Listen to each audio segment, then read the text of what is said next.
నమస్కారం, NPV news కి స్వాగతం. హెడ్లైన్ చూద్దాం.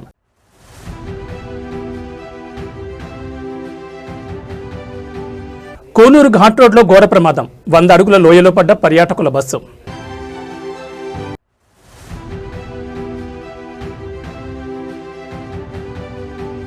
ఏఐ ఒక సునామీలా ముంచుకొస్తోంది.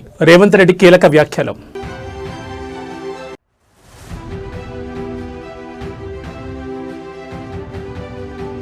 భారత్ మహాకాళి టైం ఫాలో అవ్వాలి. కేంద్ర మంత్రి ఆసక్తికర వ్యాఖ్యలు.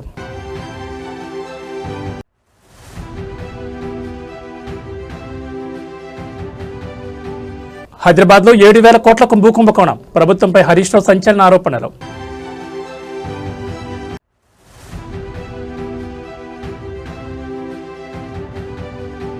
కుశీనగర్ జాతరలో ఘోర ప్రమాదం. 60 అడుగుల ఎత్తు నుండి కూలిన భారీ స్వింగ్ రైడ్. ఇక డీటెయిల్స్ చూస్తే కర్నూలులో ఘోర ప్రమాదం చోటు చేసుకుంది. తమిళనాడులోని ఈ పర్యాటక ప్రాంతంలో ఒక టూరిస్ట్ మినీ బస్ లోయలో పడిపోవడంతో తీవ్ర విషాదం నెలకొంది.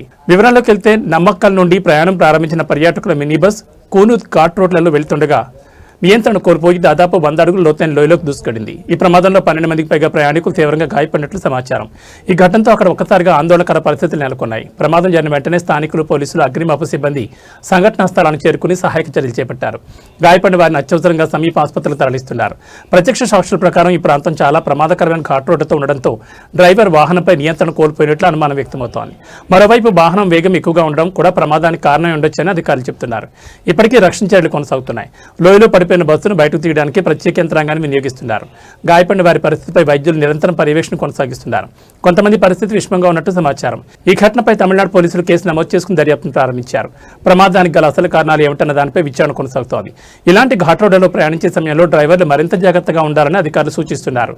పర్యాటక ప్రాంతాల్లో భద్రతా ప్రమాణాలను ఖచ్చితంగా పాటించాల్సిన అవసరం ఉందని మరోసారి ఈ ఘటన గుర్తు చేస్తోంది.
லேசன ஒரு 10-12 பேருக்கு அடி. ஆமா ஆமா இன்னும் ஒரு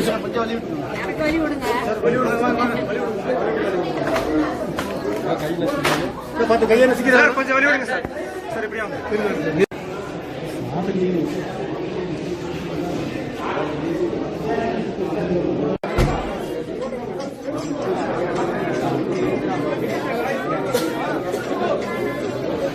అరకు వ్యాలీ మరియు పాడేరు ప్రాంతాల్లో భూప్రకంపనలు నమోదయ్యాయి. అల్లూరు సీతారామరాజు జిల్లాలో ఒక్కసారిగా భూమి కంపించడంతో ప్రజలు భయాందోళనకు గురయ్యారు. సమాచారం ప్రకారం సుమారు 8 సెకండ్ల పాటు భూమి కంపించినట్లు స్థానికులు చెబుతున్నారు. అకస్మాత్తుగా ఇళ్లలో కంపనలు రావడంతో ప్రజలు భయంతో బయటకు పరుగులు తీశారు. కొన్ని చోట్ల భవనాలు స్వల్పంగా కనిపించగా పెద్ద నష్టం జరిగినట్లు సమాచారం లేదు. ఈ భూకంపానికి కేంద్రం కోరాపుట్ ప్రాంతంగా గుర్తించారు. ఇండియా భూకంప పరిశీలన సంస్థల వివరాల ప్రకారం రిక్టర్ స్కేల్పై భూకంప తీవ్రత 4.4గా నమోదైంది. ఉదయం 11:31 ఈ భూకంపం సంభవించినట్లు నేషనల్ సెంటర్ ఫర్ సిస్మాలజీ వెల్లడించింది. ఈ ప్రకంపనలు అరకులోయ, పాడేరు పరిసర ప్రాంతాల్లో స్పష్టంగా అనుభూతయ్యాయి. ప్రస్తుతం ఎలాంటి ప్రాణ నష్టం లేదా భారీ ఆస్తి నష్టం జరిగినట్టు సమాచారం లేదు. అయితే అధికారుల పరిస్థితిని సమీక్షిస్తూ అప్రమత్తంగా ఉన్నారు. ప్రజలు భయపడాల్సిన అవసరం లేదని, కానీ జాగ్రత్తగా ఉండాలని సూచిస్తున్నారు. వచ్చింది ఇక్కడికి.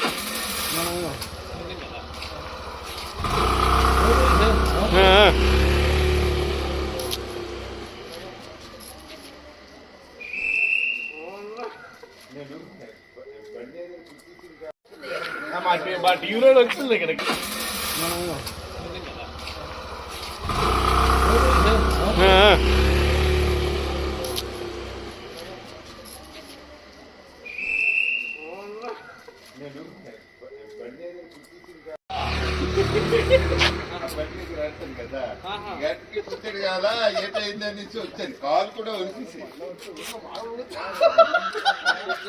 బండి ఇక ఆ కారు పెడతాడు కదా దానికి గుద్దీసినట్టు షేకింగ్ వచ్చింది. నేను గబుక్కొని వచ్చాను నేను దాని గురించే. సోఫా తర్వాత మంచం రెండు గోడ గుద్దీసుకున్నాయండి. క్రికెట్ మ్యాచ్ చూస్తున్నాం, లాస్ట్ బాల్ పట్టలేపరాలు. ఆ విధంగా ఈ భూకంపం కూడా మాకు డిసప్పాయింట్ అయిపోయింది. కాతిహార్లో తీవ్ర ఉద్రిక్త పరిస్థితులు నెలకొన్నాయి. పోలీసులపై స్థానికుల ఆగ్రహంతో దాడికి దిగిన ఘటన కలకలం రేపుతోంది. వివరాలకు వెళ్తే బైక్ దొంగతనం కేసులో అరెస్ట్ అయిన 24 ఏళ్ల యువకుడు రాకేష్ యాదవ్ పోలీస్ కస్టడీలో అనుమానాస్పద పరిస్థితిలో మరణించాడు. అయితే ఈ మరణం వెనుక పోలీసుల చిత్రహింసలే కారణమని ఆరోపిస్తూ బాధిత కుటుంబ సభ్యులు స్థానికులు ఆగ్రహంతో రగిలిపోయారు. ఈ ఘటనతో ఆగ్రహం చెందిన ప్రజలు నేరుగా పోలీస్ స్టేషన్పై దాడి చేశారు. పోలీసులను తరుముతూ చితకబాదిన ఘటన అక్కడ ఉద్రిక్తత మరింత పెంచింది. పరిస్థితి అదుపులోకి తీసుకురావడానికి భారీగా పోలీస్ బలగాలను మోహరించారు. సమాచారం ప్రకారం పరిస్థితి విషమించడంతో స్టేషన్ హౌస్ ఆఫీసర్ సహా 2 పోలీసులు తీవ్రంగా గాయపడినట్టు తెలుస్తోంది. కొంతమంది పోలీసు వాహనాలు ధ్వంసమయ్యాయి. ఈ ఘటనపై బీహార్ పోలీసు ఉన్నతాధికారులు స్పందించి వెంటనే విచారణకు ఆదేశాలు జారీ చేశారు. కస్టడీ డెత్పై పూర్తిస్థాయి దర్యాప్తు చేపడుతున్నామని తెలిపారు. ప్రస్తుతం ఆ ప్రాంతంలో భారీగా పోలీసు బలగాలను మోహరించి పరిస్థితిని అదుపులో తీసుకొచ్చే ప్రయత్నాలు కొనసాగుతున్నాయి. ఉద్రిక్తత ఇంకా నెలకొని ఉండడంతో అధికారులు అప్రమత్తంగా ఉన్నారు.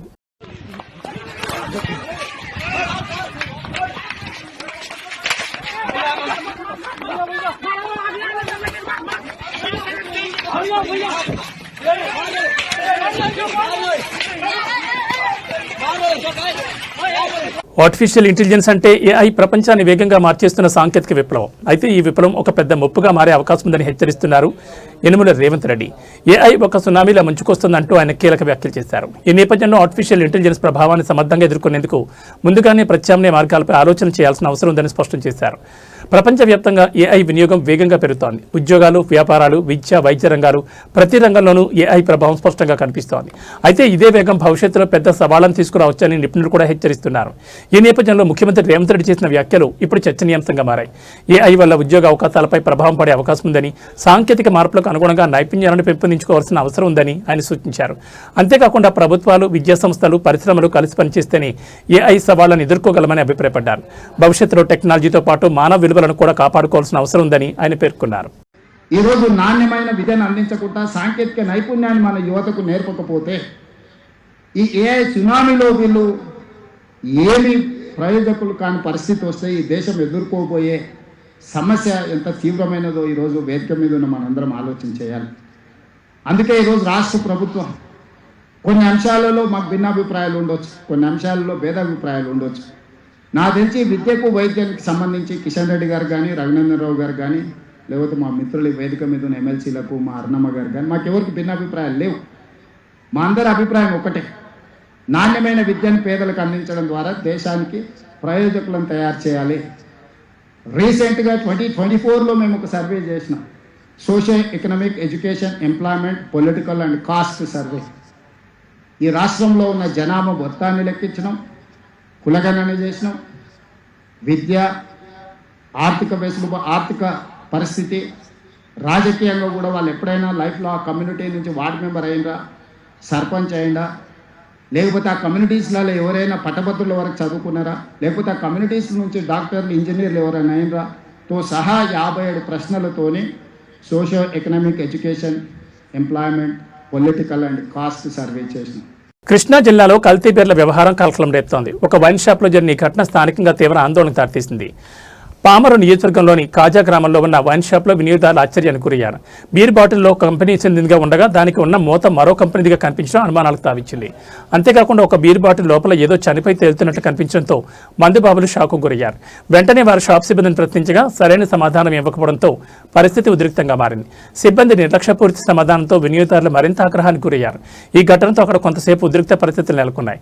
ఇలాంటి ఘటనలు ప్రజల ఆరోగ్యానికి తీవ్ర ముప్పు కలిగించే అవకాశం ఉన్నందున అధికారులు వెంటనే స్పందించి పూర్తిస్థాయి దర్యాప్తు చేపట్టాలని స్థానికులు డిమాండ్ చేస్తున్నారు. కల్తీ మద్యం విక్రయాలపై కఠిన చర్యలు తీసుకోవాలని కోరుతున్నారు. ఈ ఘటనపై ఆంధ్రప్రదేశ్ ఎక్సైజ్ డిపార్ట్మెంట్ దృష్టి సారించినట్లు సమాచారం. సంబంధిత వైన్ షాప్పై చర్యలు తీసుకునే అవకాశాలున్నాయని తెలుస్తోంది. నీ పేరేం పేరు? నీ పేరేం పేరు? మనోడి పేరేం పేరు? ఒకసారి రామన్న. మనోడిని ఒకసారి రామన్న.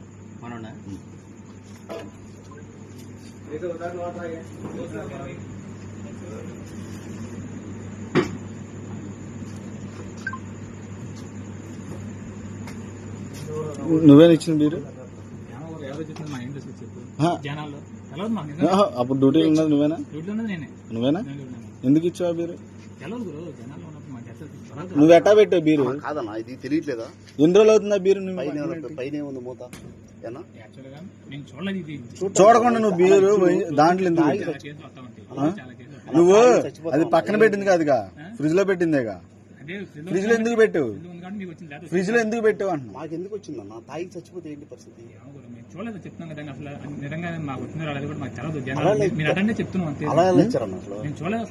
చూడకుండా నువ్వు ఫ్రిడ్జ్ లో ఎందుకు పెట్టావు?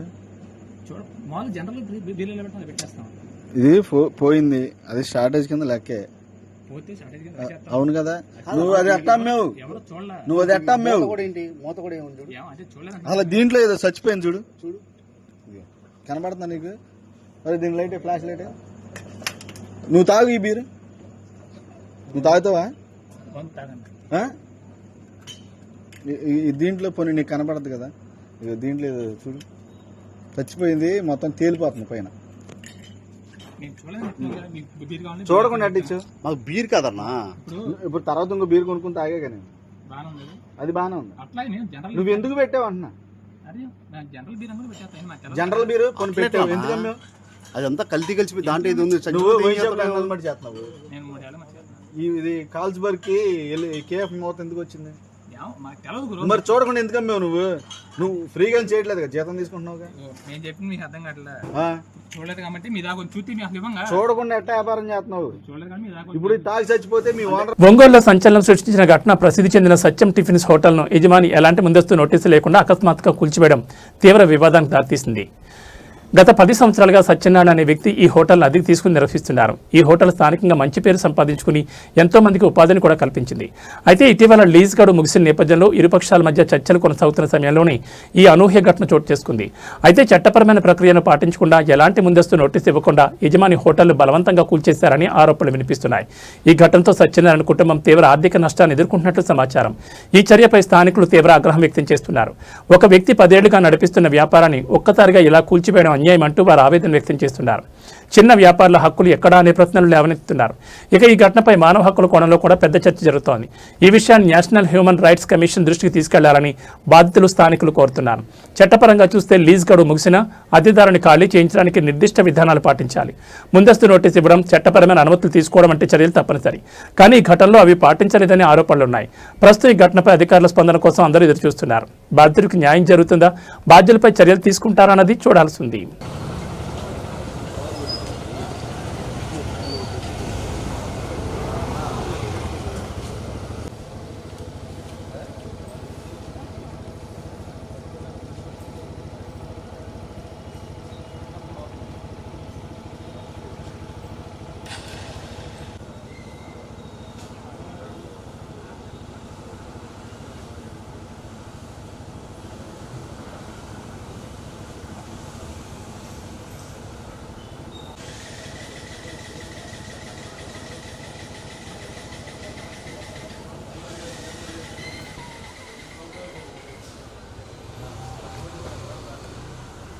నా పేరు చేదల సత్యనారాయణ.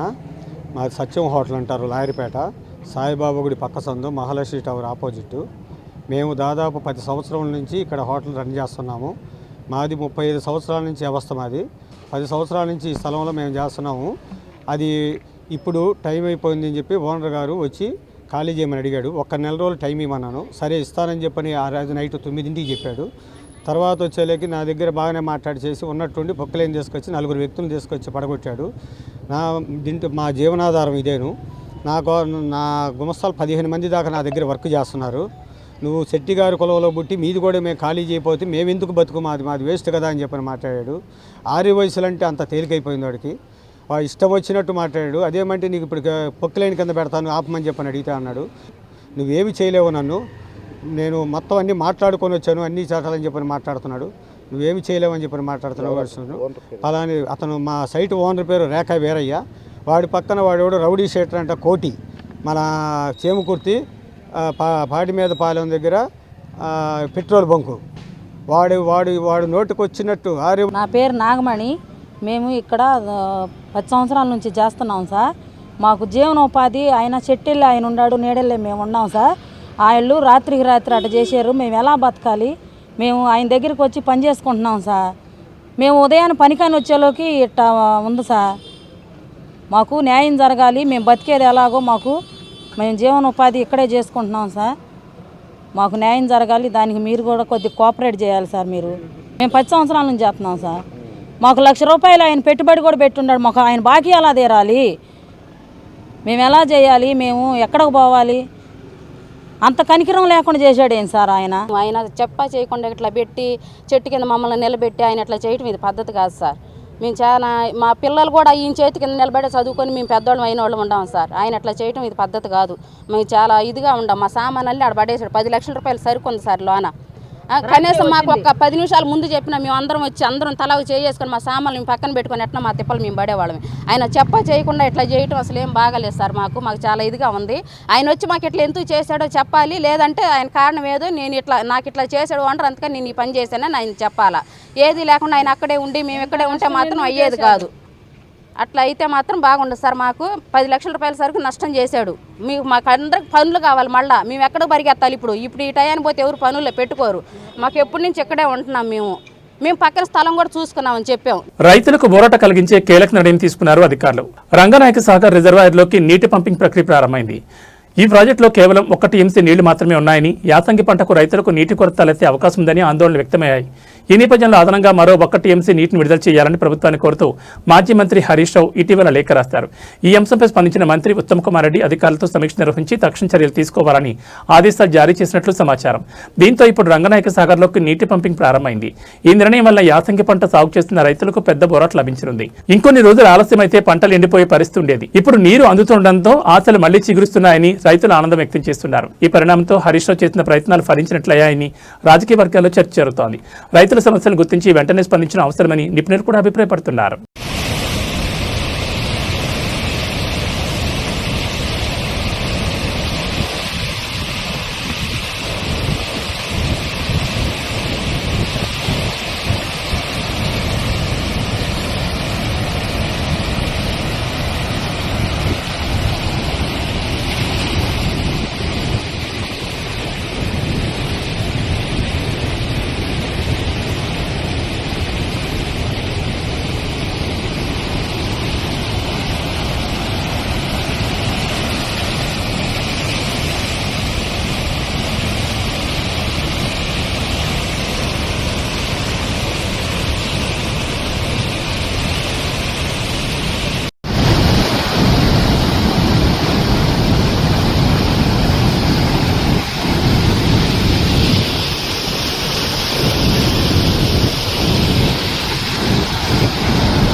భారత్ మహాకాళి టైం ఫాలో అవ్వాలి అంటూ కేంద్ర మంత్రి చేసిన వ్యాఖ్యలు ఇప్పుడు చర్చనీయాంశంగా మారాయి. దేశవ్యాప్తంగా ఈ వ్యాఖ్యలపై వివిధ వర్గాల నుంచి స్పందనలు వ్యక్తమవుతున్నాయి.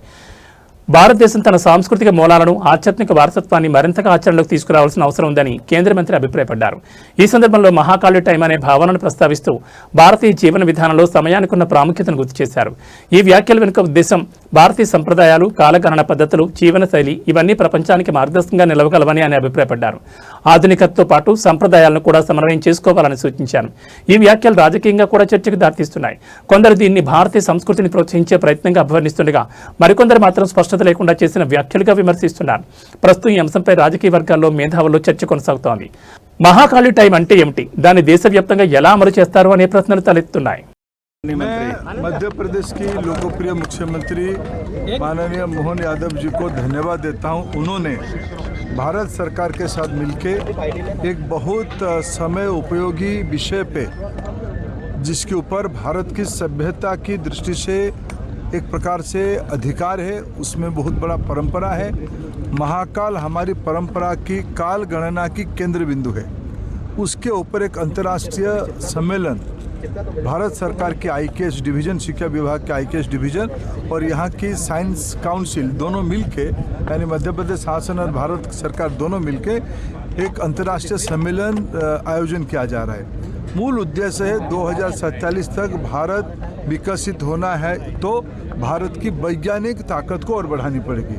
भारत की सभ्यता में जो परंपरागत विज्ञान की ज्ञान है, उसको आज की दृष्टि से लोकाभिमुखी करना, सरल करना, भारतीय भाषाओं में करना, उस दिशा में इस अंतर्राष्ट्रीय सम्मेलन एक बहुत बड़ा स्टेटमेंट है। और आने वाले दिनों में हमने तो अनुरोध किया है वैज्ञानिक समूहों को, विचारकों को, जो एक समय में हमारी समय गणना की नोमेनक्लेचर हमसे छूट के ग्रीनविच तक चला गया था, कि हम एक वैज्ञानिक प्रमाण आधारित, हमें फिर एक बार महाकाल स्टैंडर्ड टाइम MST की ओर इसको ले जा सकते हैं क्या? इससे सामाजिक वितर्क को, उसके वैज्ञानिक अनुसंधान हो, मैं पूरा विश्वास रखता हूँ इस 3 दिन के अधिवेशन उस दिशा में एक बड़ा कदम उठाएगी। కుషీనగర్లో విషాద ఘటన చోటు చేసుకుంది. జాతరలో ఏర్పాటు చేసిన భారీ స్వింగ్ రైడ్ ఒక్కసారిగా కూలిపోవడంతో పలువురు గాయపడిన ఘటన కలకలం రేపుతోంది. వివరాల్లోకి వెళ్తే బాయిషాహ మేళాలో బుధవారం అర్ధరాత్రి సమయంలో ఈ ప్రమాదం జరిగింది. సుమారు 60 అడుగుల ఎత్తులో ఉన్న స్వింగ్ రైడ్ ఒక్కసారిగా కూలిపోవడంతో అక్కడున్న ప్రజలు భయాందోళనకు గురయ్యారు. ఈ ప్రమాద సమయంలో ఆ రైడ్లో సుమారు 70 నుంచి 80 మంది వరకు ప్రయాణికులు ఉన్నట్లు సమాచారం. ముఖ్యంగా మహిళలు, చిన్నపిల్లలు ఎక్కువగా ఉన్నారు. రైడ్ కేవలం 2 రౌండ్లు మాత్రమే పూర్తి చేసిన వెంటనే ఈ ప్రమాదం చోటు చేసుకోవడం మరింత ఆందోళన కలిగిస్తోంది. ఈ ఘటనలో సుమారు 30 మంది వరకు గాయపడినట్లు అధికారులు వెల్లడించారు. గాయపడిన వారిని వెంటనే సమీప ఆసుపత్రులకు తరలించి చికిత్స అందిస్తున్నారు. కొందరి పరిస్థితి విషమంగా ఉన్నట్లు సమాచారం. ప్రమాదం జరిగిన వెంటనే స్థానికులు, పోలీసులు, అత్యవసర సిబ్బంది సంఘటనా స్థలానికి చేరుకుని సహాయక చర్యలు చేపట్టారు. కూలిపోయిన స్వింగ్ రైడ్ కింద చిక్కుకున్న వారిని బయటకు తీయడానికి తీవ్రంగా శ్రమించారు. ప్రాథమిక సమాచారం ప్రకారం రైడ్ నిర్మాణంలో లోపాలు లేదా అధిక బరువు కారణంగా ఈ ప్రమాదం జరిగి ఉండొచ్చని అనుమానిస్తున్నారు. అయితే అసలు కారణాలు ఏమిటన్న దానిపై అధికారులు దర్యాప్తు ప్రారంభించారు. ఈ ఘటనపై ఉత్తరప్రదేశ్ పోలీసులు కేసు నమోదు చేసుకుని విచారణ చేపట్టారు. జాతరలో భద్రతా ప్రమాణాలు పాటించకపోతే ఇలాంటి ప్రమాదాలు చోటు చేసుకునే అవకాశం ఉందని నిపుణులు హెచ్చరిస్తున్నారు. ఈ ఘటనతో స్థానికంగా తీవ్ర భయాందోళన నెలకొన్నాయి. జాతరలో వినోదానికి వెళ్లిన ప్రజలు ఇలాంటి ప్రమాదాలు గురికావడం ఆందోళన కలిగిస్తోంది.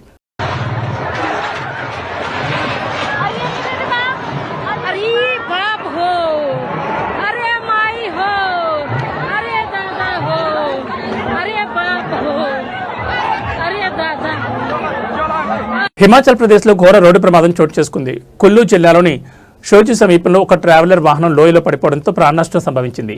సుమారు 22 మందితో ప్రయాణిస్తున్న ట్రావెలర్ వాహనం కొండ మార్గంలో వెళుతుండగా డ్రైవర్ నియంత్రణ కోల్పోయి లోతైన లోయలో పడిపోయింది. ఈ ప్రమాదం ఒక్కసారిగా జరిగిపోవడంతో అక్కడ ఉన్నవారు తీవ్ర భయాందోళనకు గురయ్యారు. ఈ దుర్ఘటనలో 4 వ్యక్తులు అక్కడికక్కడే ప్రాణాలు కోల్పోయారు. వీరిలో 2 పురుషులు, 2 మహిళలు ఉన్నట్లు అధికారులు తెలిపారు. మిగతా 18 మందిని గాయాలతో రక్షించి వెంటనే సమీపంలోని బంజార్ ఆసుపత్రికి తరలించారు. ప్రమాదం జరిగిన వెంటనే స్థానికులు, పోలీసులు, అగ్నిమాపక సిబ్బంది సంఘటనా స్థలానికి చేరుకుని సహాయక చర్యలు ప్రారంభించారు. లోయలో పడిపోయిన వాహనంలో చిక్కుకున్న వారిని బయటకు తీయడానికి తీవ్రంగా శ్రమించారు. ప్రత్యక్ష సాక్షుల ప్రకారం ఈ ప్రాంతంలో రహదారులు చాలా సన్నగా, ప్రమాదకరంగా ఉండడంతో ఇలాంటి ఘటనలు తరచుగా జరుగుతున్నాయి. వాహనం వేగం ఎక్కువగా ఉండడం లేదా మలుపుల్లో జాగ్రత్తలు తీసుకోకపోవడం ప్రమాదానికి కారణమై ఉండొచ్చని అనుమానిస్తున్నారు. ఈ ఘటనపై హిమాచల్ ప్రదేశ్ పోలీసులు కేసు నమోదు చేసుకుని దర్యాప్తును ప్రారంభించారు. ప్రమాదానికి గల ఖచ్చితమైన కారణాలు తెలుసుకునేందుకు విచారణ కొనసాగుతోంది. ప్రస్తుతం ఆసుపత్రిలో గాయపడిన వారికి వైద్యులు చికిత్స అందిస్తున్నారు. కొందరి పరిస్థితి విషమంగా ఉన్నట్లు సమాచారం. ఈ ఘటనతో ఆ ప్రాంతంలో విషాద వాతావరణం నెలకొంది. కుటుంబ సభ్యులు, బంధువులు కన్నీరు మున్నీరుగా విలపిస్తున్నారు.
ప్రేమ పేరుతో ప్రారంభమైన ఒక సంబంధం పెళ్లి వరకు వెళ్లి ఫస్ట్ నైట్ రోజే వికృత రూపం దాల్చిన ఘటన కలకలం రేపుతోంది. కూకట్పల్లి పోలీస్ స్టేషన్ పరిధిలో ఈ దారుణ ఘటన చోటు చేసుకుంది. నవాజ్ అనే యువకుడు షాప్ అద్దెకు కావాలనే నెపంతో ఒక యువతిని సంప్రదించాడు. ఈ పరిచయం క్రమంగా స్నేహంగా మారి తర్వాత ప్రేమగా మారింది. షాప్ అద్దెకు తీసుకున్న తర్వాత కూడా నవాజ్ తరచూ ఆ యువతిని కలుస్తూ నిన్ను ప్రేమిస్తున్నానంటూ వెంటబడినట్లు సమాచారం. కొంతకాలం తర్వాత ఆ యువతి కూడా అతని ప్రేమను అంగీకరించింది. ప్రేమ మరింత బలపడడంతో ఇద్దరు పెళ్లి చేసుకోవాలని నిర్ణయించుకున్నారు. ఈ క్రమంలో నవాజ్ తన పేరు మార్చుకుని నవదుర్గగా పరిచయం చేసుకున్నట్లు తెలుస్తోంది. ఈ అంశం ఇప్పుడు కేసులో కీలకంగా మారింది. అయితే పెళ్లి తర్వాత ఫస్ట్ నైట్ రోజే అసలు నిజం బయటపడిందని బాధితురాలు ఆరోపిస్తోంది. అప్పటి వరకు ప్రేమగా ప్రవర్తించిన నవాజ్ ఒక్కసారిగా వికృతంగా ప్రవర్తించినట్టు తెలిపింది. ఈ ఘటనతో షాక్ గురైన బాధితురాలు వెంటనే పోలీసులను ఆశ్రయించింది. కేసు నమోదు చేసిన హైదరాబాద్ పోలీసులు పూర్తిస్థాయి దర్యాప్తును ప్రారంభించారు. ఈ ఘటనలో మోసం, మానసిక వేధింపులు మరియు ఇతర కోణాల్లో కూడా పోలీసులు విచారణ చేపడుతున్నారు. నిందితుడు నవాజ్ ప్రస్తుతం అదుపులో ఉన్నాడా లేక పరారీలో ఉన్నాడా అన్న విషయంపై స్పష్టత రావాల్సి ఉంది. ఈ ఘటనతో ప్రేమ పేరుతో జరిగే మోసాలపై మరోసారి చర్చ మొదలైంది. వ్యక్తుల నిజమైన గుర్తింపు, నేపథ్యం తెలుసుకోవడం ఎంత ముఖ్యమో నిపుణులు చెప్తున్నారు. నవాజ్ అనే వ్యక్తిని కలిసాను సార్. నేను మా షాప్ ఒకటి రెంట్కి ఉంది, దానికి వాళ్ళు రెంట్కి వచ్చారు సార్. ఈస్టర్న్ ట్రేడింగ్ సొల్యూషన్స్ అని చెప్పి పెట్టారు, ట్రేడింగ్ చేస్తామని చెప్పి పెట్టారు సార్ ఆ షాప్. దాని తర్వాత ఫ్రీక్వెంట్గా మా ఆఫీస్ దగ్గర కూడా వచ్చేవాళ్ళు సార్ వాళ్ళు. దాని తర్వాత మళ్ళీ ఫస్ట్ వీక్లో రిసార్ట్కి తీసుకెళ్ళారు నాకు. అక్కడ అంటే ఏమి మత్తు పదార్థాలు ఇచ్చారో తెలీదు. అది తిన్న తర్వాత నేను నా కాన్షియస్ స్టేట్లో లేను సార్. నేను తర్వాత అలా 3 సార్లు ఒకసారి బేగంపేట్ ఫ్లాట్లో కూడా అలా చేశారు సార్. నన్ను అంటే రేప్ చేశారు సార్ వాళ్ళు. ఎవరెవరు? వాళ్ళ తమ్ముళ్ళు మున్నావర్, షారుఖ్, ఇస్మాయిల్, వాళ్ళ ఫ్రెండ్ లీలాఫ్ అని చెప్పి అతను, నవాజ్. వాళ్ళ ఫ్యామిలీ అంటే ఫస్ట్ నాకు పరిచయం అయినప్పుడు కన్వర్ట్ అయ్యానని చెప్పి సర్టిఫికేట్ చూపించారు సార్ నాకు. నవదుర్గాని చేంజ్ చేయాలని చెప్పారు. తర్వాత మా మమ్మీకి కూడా అలానే ఒప్పించారు వాళ్ళు. మా ఫాదర్ లేరు సార్ మాకు. వాళ్ళు ఫస్ట్ వీక్లోనే రిసార్ట్కి తీసుకెళ్ళి అతను మా ఫ్యామిలీ వస్తున్నారు అక్కడికి, మనం మన ఫ్యామిలీని కలుద్దామని చెప్పి తీసుకెళ్ళారు. కానీ అక్కడ చూస్తే ఎవరు రాలేదు సార్. తీశారు సార్. అంటే ఆ రోజు నెక్స్ట్ డే మార్నింగ్ చూపించాడు నాకు, నా ఫొటోస్ చూపించి నేను నిన్ను తప్ప ఎవరిని పెళ్లి చేసుకుని నువ్వు ఏమైనా చేసుకుంటే కూడా ఇవన్నీ బయట పెడతానని చెప్పాడు సార్. జూలై 28కి పెళ్లి చేసుకున్నారు సార్. కూకట్పల్లి రిజిస్టర్ ఆఫీస్లో. తర్వాత నన్ను ముస్లింలోకి మార్పించుకున్నాడు సార్. ఇమాం ఏం పేరమ్మా సార్, ఏం పేరు? నజీరా అని పేరు పెట్టారు సార్. ఓకే. తర్వాత నాకు నేను వెజిటేరియన్, నాన్ వెజ్ తినను, బీఫ్ తినిపివ్వడము, కల్మా చదివించారు. ఇమాం అని వాళ్ళ మామ వచ్చి నువ్వు ఆల్రెడీ ముస్లిం, ఇంకా మా దగ్గర తీసుకున్న డబ్బులు కూడా మేము డౌరీ లాగా అనుకుంటాం, రిటర్న్ ఇవ్వమని చెప్పి అని అన్నారు. ఎన్ని డబ్బులు తీసుకున్నారు మీ దగ్గర నుంచి? అప్పుడు వరకు అయితే 16.7 lakhs తీసుకున్నారు. దాని తర్వాత మళ్ళీ మా మమ్మీ ల్యాండ్ అమ్మించారు సార్. ల్యాండ్ ఫస్ట్ ఒకసారి బిజినెస్ అని తీసుకున్నారు, దాని తర్వాత నా పేరు మీద ల్యాండ్ రిజిస్ట్రేషన్ అని చెప్పి తీసుకున్నారు. ఒక చిన్నారిపై అమానుష దాడి ఘటన దేశవ్యాప్తంగా కలకలం రేపుతోంది. ఓ మదరసాలో బాలుని దారుణంగా కొట్టిన వీడియో బయటకు రావడంతో తీవ్ర ఆగ్రహం వ్యక్తమవుతోంది. ఇద్దరు వ్యక్తులు జునైద్, షోయబ్ ఒక మైనర్ బాలుని మదరసా లోపల తీవ్రంగా హింసించిన ఘటన వెలుగులోకి వచ్చింది. బాలుని ఏకంగా 36 సార్లు కొట్టినట్లు వీడియోలో కనిపిస్తోంది. ఈ దృశ్యాలు సామాజిక మాధ్యమాల్లో వైరల్ కావడంతో ప్రజలు ఆగ్రహం వ్యక్తం చేస్తున్నారు. ఈ ఘటన ఎక్కడ జరిగిందన్న దానిపై పూర్తి వివరాలు వెలుగులోకి వస్తున్నాయి. బాధిత బాలుడు తీవ్ర భయాందోళనకు గురయ్యాడని, శారీరకంగా కూడా గాయపడినట్లు సమాచారం. ఈ ఘటనపై వెంటనే స్పందించిన ఉత్తరప్రదేశ్ పోలీసులు దర్యాప్తు చేపట్టి నిందితులు జునైద్, షోయబ్లను అదుపులోకి తీసుకున్నారు. అదేవిధంగా యోగి ఆదిత్యనాథ్ ప్రభుత్వం ఈ ఘటనను తీవ్రంగా పరిగణించి బాధ్యులపై కఠిన చర్యలు తీసుకోవాలని అధికారులు ఆదేశాలు జారీ చేసినట్టు తెలుస్తోంది. ఈ ఘటనతో విద్యాసంస్థల్లో పిల్లల భద్రతపై మరోసారి పెద్ద చర్చ మొదలైంది. పిల్లలపై ఇలాంటి దారుణాలు జరుగుతుండడం ఆందోళన కలిగించే విషయమని నిపుణులు చెబుతున్నారు. ప్రస్తుతం పోలీసులు కేసు నమోదు చేసుకుని పూర్తిస్థాయి దర్యాప్తును కొనసాగిస్తున్నారు. బాధిత బాలుడికి వైద్య సహాయం అందిస్తున్నట్లు సమాచారం.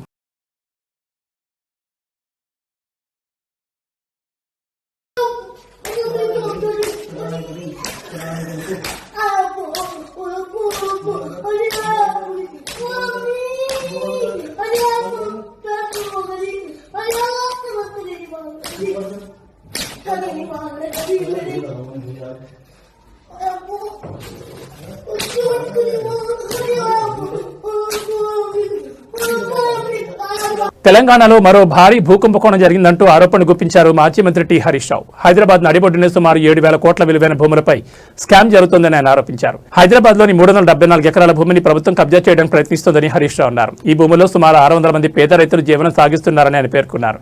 ఈ నేపథ్యంలో ముఖ్యమంత్రి రేవంత్ రెడ్డి ప్రభుత్వం బౌన్సర్లు, పోలీసులను వినియోగించి రైతులను భూముల నుంచి వెళ్లగొట్టే ప్రయత్నం చేస్తోందని తీవ్ర ఆరోపణలు చేశారు. ఇది కేవలం భూ కబ్జా కాదు, పేదలపై జరుగుతున్న అన్యాయం అంటూ హరీష్ రావు ఆగ్రహం వ్యక్తం చేశారు. రైతుల హక్కులను కాపాడాల్సిన ప్రభుత్వం వారి భూములను తీసుకునేందుకు ప్రయత్నించడం దారుణమని అన్నారు.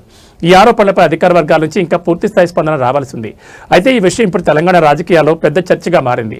మరోవైపు ఈ ఆరోపణలపై అధికార పార్టీ నేతలు స్పందిస్తూ ఇవి పూర్తిగా రాజకీయ ప్రేరేపిత వ్యాఖ్యలను కొట్టిపారేస్తున్నారు. ప్రభుత్వం ఎలాంటి అక్రమాలకు పాల్పడలేదని స్పష్టం చేస్తున్నారు. ఈ పరిణామంతో రైతుల్లో ఆందోళన పెరిగింది. తమ భూములు కోల్పోతామనే భయంతో వారు ఆందోళన చేపట్టే అవకాశం ఉంది. ఈ స్కామ్ అంతా ఇంత కాదు, 7,000 కోట్ల రూపాయల స్కామ్. హైదరాబాద్ నడుబొడ్డున 7,000 కోట్ల రూపాయల భూ కుంభకోణానికి ఈ ప్రభుత్వ పెద్దలు దాంట్లో భాగస్వాములు. ఈ భూములు నాదర్గుల్ భూములు. ఈ భూములకు చాలా చరిత్ర ఉంది. ఈ భూములను ప్రభుత్వ భూములుగా డిక్లేర్ చేయాలని ఉమ్మడి రాష్ట్రంలో చంద్రబాబు నాయుడు పోరాటం చేసినాడు. రాజశేఖర్ రెడ్డి గారు ఈ భూములను ప్రభుత్వ భూములుగా ప్రకటించారు. కేసీఆర్ గారి ప్రభుత్వం ఈ భూములను రక్షించింది. ఇప్పుడు వచ్చిన రేవంత్ రెడ్డి ప్రభుత్వం భక్షిస్తున్నది. చంద్రబాబు పోరాటం, కాంగ్రెస్ నాటి వైఎస్ఆర్ ప్రభుత్వ భూములుగా డిక్లేర్ చేయడం, 10 ఏళ్ల బీఆర్ఎస్ ప్రభుత్వం ఈ భూములను రక్షించడం, అధికారంలో వచ్చిన 10 రోజుల్లోనే ఈ భూముల మీద కన్నుబడి ఈ భూములను భక్షించే కార్యక్రమానికి నేటి రేవంత్ రెడ్డి ప్రభుత్వం పాల్పడతా ఉంది. ఎట్లా పాల్పడ్డది, ఎప్పటి నుంచి స్టార్ట్ అయింది, దీని కుట్ర కుతంత్రం మొత్తం కూడా ఈరోజు బట్టబయలు చేయబోతా ఉన్నాం, ప్రజల ముందు పెట్టబోతా ఉన్నాం. ఈ 374 ఎకరాల భూమిలో దాదాపు 600 మంది పేద రైతులు బతుకుతూ ఉన్నారు. తాతలు, తండ్రులు, పిల్లల కాడ నుంచి బతుకుతూ ఉన్నారు. ఇలా వాళ్ళ భూముల్లోకి వాళ్ళని పోనీయకుండా బౌన్సర్లను పెట్టి పోలీసుల చేత దాడి చేయిస్తూ అక్రమ కేసులు పెడుతూ పేద రైతుల్ని భయభ్రాంతులకు గురి చేస్తూ ఉన్నారు. చాలామంది రైతులు బీఆర్ఎస్ పార్టీ ఆఫీస్కి వచ్చి మా దృష్టికి తేవడం జరిగింది. అది మా సబితక్క నియోజకవర్గం, మహేశ్వరం నియోజకవర్గంలో అక్కగారి దగ్గరికి వెళ్ళి ఎమ్మెల్యే గారుగా కనుక చాలామంది రైతులు అక్కగారికి చెప్పుకున్నారు, బీఆర్ఎస్ పార్టీ దృష్టికి తెచ్చారు. నిర్మల్లో ఫ్రిడ్జ్ పేలిన ఘటన కలకలం రేపింది. ఈ ప్రమాదంలో 2 ప్రాణాలు కోల్పోవడం తీవ్ర విషాదానికి దారితీసింది. నిర్మల్ పట్టణంలోని మహాలక్ష్మి వాడలో ఈ ఘటన చోటు చేసుకుంది. ఓ ఇంట్లో ఉన్న ఫ్రిడ్జ్ ఒక్కసారిగా పేలిపోవడంతో మంటలు వ్యాపించాయి. ఈ ఘటనలో విజయ్ అనే వ్యక్తితో పాటు మరో మహిళ తీవ్రంగా గాయపడ్డారు. గాయపడిన వారిని వెంటనే ఆసుపత్రికి తరలించి చికిత్స అందించారు. అయితే పరిస్థితి విషమించడంతో ఆదివారం వారిద్దరూ చికిత్స పొందుతూ మరణించినట్లు సమాచారం. ప్రాథమిక సమాచారం ప్రకారం షార్ట్ సర్క్యూట్ కారణంగానే ఈ ప్రమాదం జరిగి ఉండొచ్చని అధికారులు అనుమానిస్తున్నారు. ఎలక్ట్రికల్ లోపం వల్ల ఫ్రిడ్జ్ ఒక్కసారిగా పేలి మంటలు చెలరేగినట్టు తెలుస్తోంది. ఈ ఘటనతో స్థానికులు తీవ్ర భయాందోళనకు గురయ్యారు. అగ్ని ప్రమాదం ఎంత ప్రమాదకరమో మరోసారి ఈ ఘటన గుర్తు చేస్తోంది. ఇలాంటి ప్రమాదాలు నివారించేందుకు నిపుణులు కొన్ని సూచనలు చేస్తున్నారు.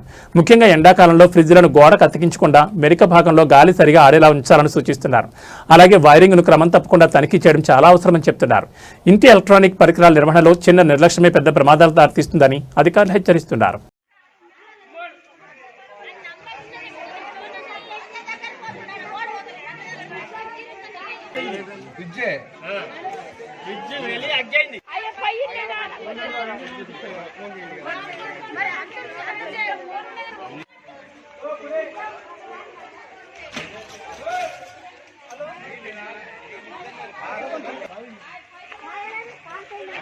ఈ బులెటిన్ విశేషాలు. నమస్కారం.